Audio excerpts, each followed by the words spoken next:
Mississippi, 1961. I couldn't tell you why I did it. Why I packed up the Chevy, left the girls with Miss Arlene, and took off for North Carolina. Arlene probably couldn't tell you either. She's been my boss over at the Emerald Diner in White Pines, Arkansas, going on 8 years now, and knows me as well as anyone. Maybe even better. The thing is, I've always been a heads-down kind of person. The more I think about it, most folks I've known have been heads-down kind of people. My mama, my daddy, his mama, my grandmama. See, I remember she used to always say, work hard, keep your head down and your mouth shut. She'd say, ain't no need for fuss. White folks don't like fuss. And so, that's how I live my life, fuss-free. I was what folks called agreeable. I said yes, ma'am, and no, ma'am, and boss man, and sir, Mr. or master, whichever you prefer.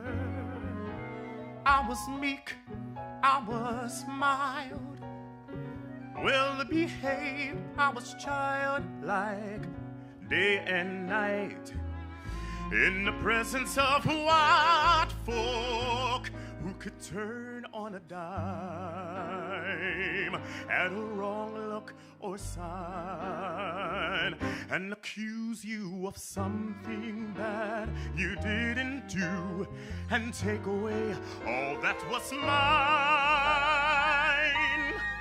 So you smile and you nod and you say,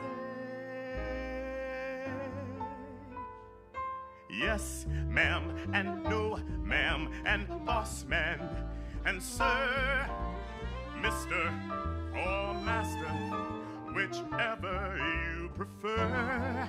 You're meek and you're mild, well behaved, you're childlike, day and night, in the presence of white folk. 'Cause you've got two girls at home and their mama is gone, and that's not okay. So now it's just you, and what's there to do if someone takes them away? That was the fear.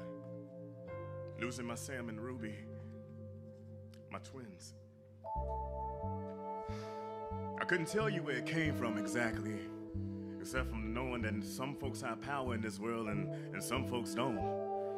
And the folks that does will do almost anything to keep it, anything to protect it from the upstart, the revolutionary, or just a short order cook with a little too much to say. So I kept my mouth shut. I worked my shifts at the Emerald Diner. I fried the eggs and I hashed the browns. I griddled the cakes and I flipped the burgers. And I did it all with a smile on my face.